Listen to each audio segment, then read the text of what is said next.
Terraforming Mars Ares Expedition is Terraforming Mars, but shorter. I, like most of the board gaming hobby out there, enjoy Terraforming Mars. Terraforming Mars is a great game. It's in my top 20 of all time. I think it's a friggin' blast. And so with that, Terraforming Mars Ares Expedition had a tough act to follow. But I think it does a really great job at giving you everything that is enjoyable about Terraforming Mars in a shorter package. Whether or not I would play it over Terraforming Mars, I think would depend mostly upon time. So if you haven't played Ares Expedition and you're familiar with Terraforming Mars, listen up because I'm going to give you the basics. If you're unfamiliar with the systems whatsoever, well, listen up as well because it's pretty easy to catch on. As you know, just like Terraforming Mars, you're going to be trying to raise three metrics. You're going to raise the heat all the way up to there. You're going to raise the oxygen level all the way up to there. And you're going to get all these oceans beautifully displayed. How? On Mars, because damn it, Darla, we're an ocean people now. Get your gills breathing. I don't know what that means. It's like, once those three things happen, the game is over, and the player who has the most points, aka the most terraforming rating, as you go along this little track here, and whoop, you've gone along it again, wins the game. Here's where I'm going to throw another touch point at you, because if you've played Race for the Galaxy, well, now you know how to play the game. You mash that up with Terraforming Mars, and that's what you get to do. On your turn, you will pick one of these 5 action cards and play it face down, and then reveal it simultaneously to all players.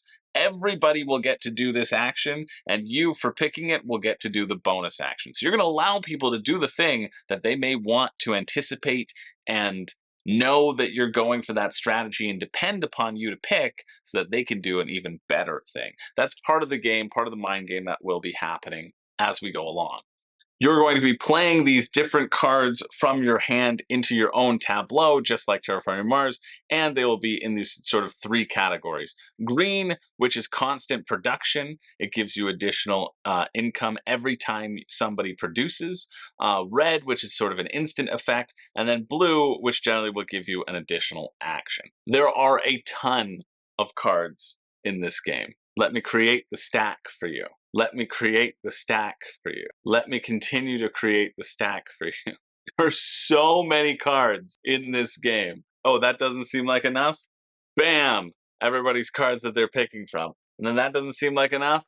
Bam! More cards for the Crisis co-op expansion that I have yet to try. I'll talk a little bit about the other 2 expansions in this review, but I haven't gotten a chance to play co-op yet.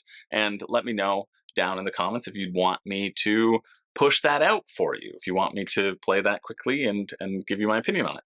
There are a friggin' ton of cards here.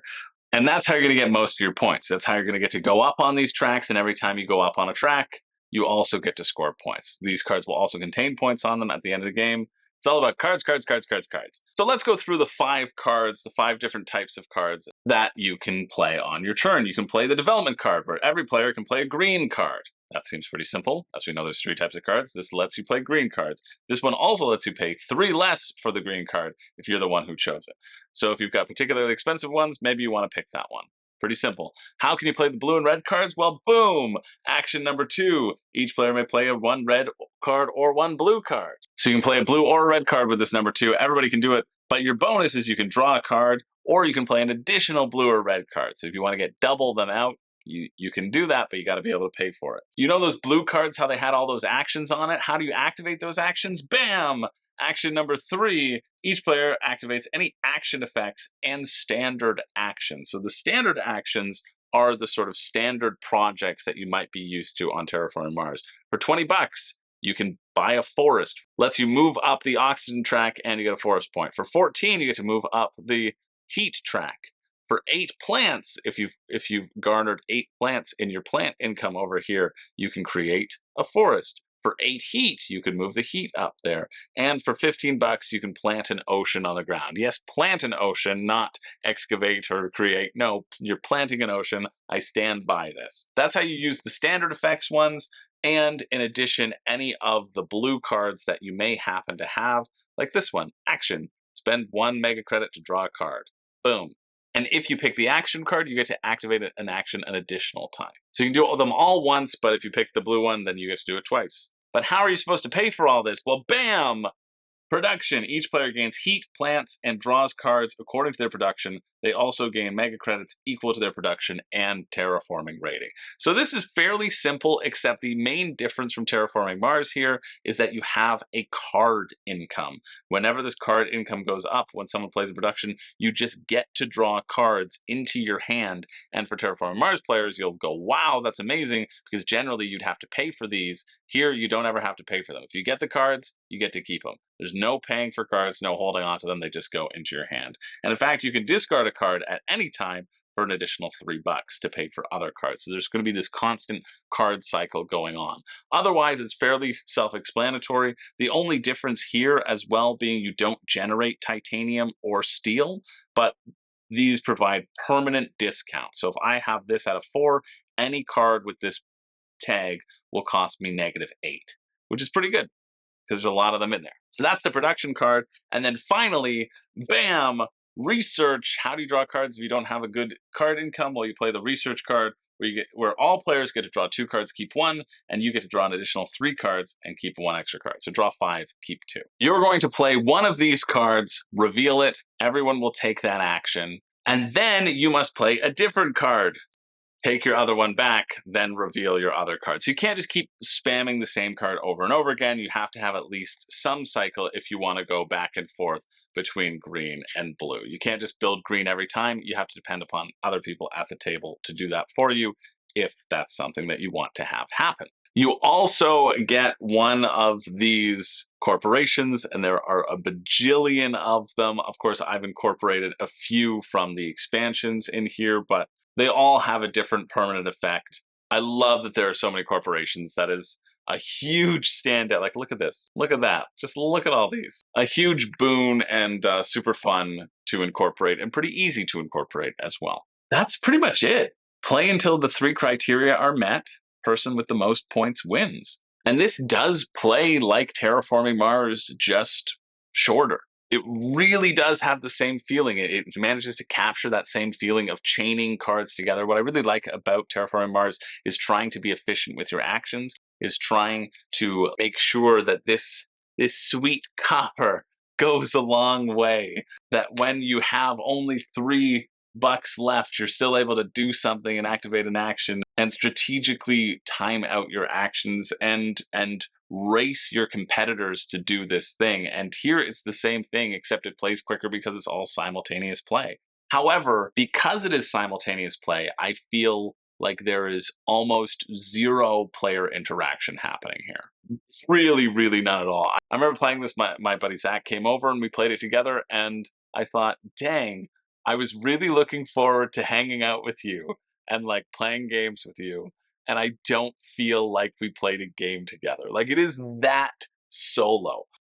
Even the possibility of someone around the table playing the thing that you wanted so that you could play something else, even though that exists, like they give you these little tokens that you can flip them over so you remember which ones were picked, which are completely useless and don't need to be in the game because everybody can just leave their card face up. That's just very easy. These are completely nonsensical to exist. But even though there's that promise and that possibility of that happening, I don't ever really see that happening. And that's fine, because Terraforming Mars is very interactive to me. There's the drafting of the cards every phase, which you don't have here because you're just sitting on mitts of cards at some points.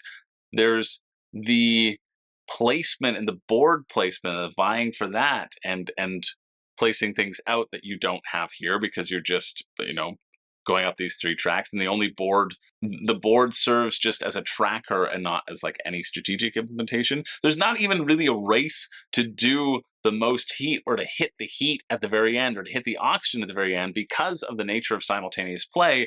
If the heat is here and somebody plays an action where someone can raise heat, the game's just like, everybody can raise heat as much as they want. Not even just one time, but like literally as much as they want. If you had like 50 heat that you could raise right there, you could raise it 50 times at that one point. And then when it's maxed out, it's maxed out.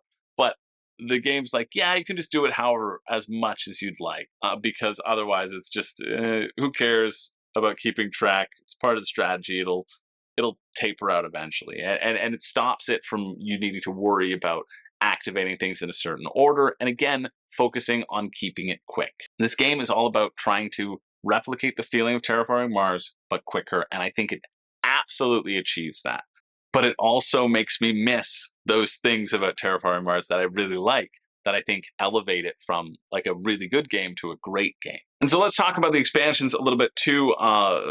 Might as well. I was thinking about doing this in a different video, but there are 3 expansions of Terraforming Mars Ares Expedition out there. I played Discovery and Foundations. I haven't yet played Crisis, which is the co-op mode, but Discovery and Foundations are super easy to implement.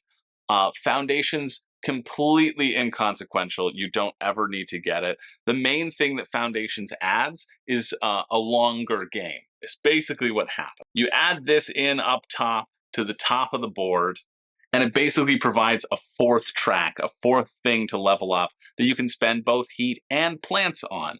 And it lets you draw a card for completing it, so this is always the one that happens first. Always. Because you're getting more value out of it. You're not only just getting a terraforming point, you're getting to draw a card as well. And it's also technically the cheapest because, you know, heating up the planet costs you 14 as a standard project. This costs you 15, but it also gives you a card which you can sell for 3 generally, or more depending upon your corp and the powers that you've accrued. The reason this exists is because they wanted to extend the game to 5 to 6 players. I thought I remembered it being 1 to 5, but I think it got scaled down to 1 to 4, and then they added on 5 and 6. And so with 5 and 6, you need this extra track in order for there to be enough things for people to accomplish and for the game to extend long enough so the game doesn't end as quickly. Because if you have 5 people just ramping up 2 tracks, the game's going to end before some strategies can kind of happen, right? And so I understand why they added that in there. I don't think you really ever need to play this at 5 to 6. I guess if you really love Terraforming Mars and you can't play Terraforming Mars at 6, you can now play this at 6. That would be the only reason I would think about adding it. However, Discovery is the thing that adds in the stuff that you actually are interested in. It adds in a bunch of modules. All are easy to incorporate. 2 of them are awards and milestones, which you should be familiar with the main game, which I love having. Additional ways to earn points, additional ways to actually compete against somebody to try to do something quicker than anybody else to create any sort of interaction is always a great thing. There are these extra wild tags, so you can just get a tag of your choice. It's not that hard to implement. You just kind of add them in there. And then finally, you have these upgraded phase cards. So some of the cards in here, the project cards, will say upgrade one of your phase cards. And if you do, you get to replace your boring old phase cards with a more powerful ability. So you see, for example, each player can play 1 green card, and you can reduce the cost of a card you played by 6 mega credits. And so you actually have 2 options. This is the big stack of cards, of the upgrade cards. You have 2 options of card that you can go with, which is nice. So it doesn't just give you one way to go, but this allows you to play a second card, but it doesn't give you, it gives you less of a discount, right? And so being able to upgrade these in a different way is very fun, and it feels good whenever you get those upgraded phase cards in your hand. And the other one, they add some that refers to infrastructure as well. It's like, hey, move the infrastructure up. So you get a few cards in that way, but again, not necessary. Discovery is one that is very fun and very easy to implement, but also when you're dealing with like this many cards already, like I think Discovery added in like that amount, right? Compared to the just honking chunk of stuff that you already get in the main box. There's so many cards in here. It's mind blowing. But yeah, all in all, it's quite a good game. Because Terraforming Mars is quite a good game. I think Sydney Engelstein did a wonderful, wonderful job with this adaptation. It says Jacob Frixilius on the top, but really, let's be real, Sydney Engelstein is Nick Little, who basically came up with this entire idea. They worked for Stronghold and Indie Board and Games, and then they contacted Jacob Frixilius, and they were like, hey, we got a really good idea. You cool with it? And he's like, yeah, I'm cool with it. And then he got a designer credit. If we're being real. But yeah, my only complaint about this is that it's not Terraforming Mars. I think this will fit the bill for a lot of people, and it might fit the bill even more if you found Terraforming Mars to be a little bit too intense. I haven't tried this with my girlfriend yet, but I'm excited to, because I think maybe she doesn't really like Terraforming Mars that much, but she might get on board with this one. I think she... Huh? Why are you saying that? Well, she's just shouting from the other room that she won't because it's space themed. So guess I don't need to pause this review and play it so that I can give you all her thoughts. But yeah, I think it's really slick. And I think for those times when you don't have the time to play Terra Mars, you can play this. But again, I am the only disappointment is the real lack of interactivity.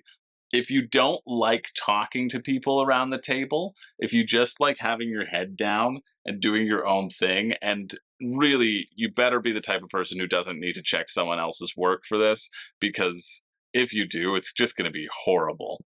Like, you're doing so much stuff on your turns, and they go by so quickly that you want the pace of this game to go quickly, and it's designed that way. And if you're like, oh, did you pay? Okay, did you pay the right amount? What are you doing over there? Very similar to Terraforming Mars. I don't know anything that you've done throughout the game. And I think that's where it lies, right? Not necessarily that you're only doing your own thing, but that I'm so entrenched with what I am doing that I don't care or have any reason to pay attention to anything that you're doing over there whatsoever. I don't. Nothing's going to block me, right? I don't have to pay attention to you blocking me. I can do my own thing over and over. And so that also might lead it well into being a solo game, potentially better than Terraforming Mars' current solo, although I know they have a new Automa coming out. But yeah, final rating for this, like this for me, it's 4 out of 5. It's a very good game. Gets a seal of approval for sure. I think if it was a different theme, I think it was if it wasn't Terraforming Mars branded and they just changed the branding completely and did very similar stats, it might even go up because it would have less to be compared to. But so know that my rating is just based upon it, that I like the original better and I don't mind investing in that time period. But if you do mind investing the time and you still want to get that feeling of Terraforming Mars, it's a great system, really slick, very, very well done. And I think solo players should also take note because it's just going to feel like it's solo anyway. Anyway, thanks so much for watching. My name's Chris George. You know what? I don't have a catchphrase. And apparently, I don't have a girlfriend anymore if she keeps disparaging space. Because space is cool, okay? It's a space game. And we love space games in this family. Family meeting!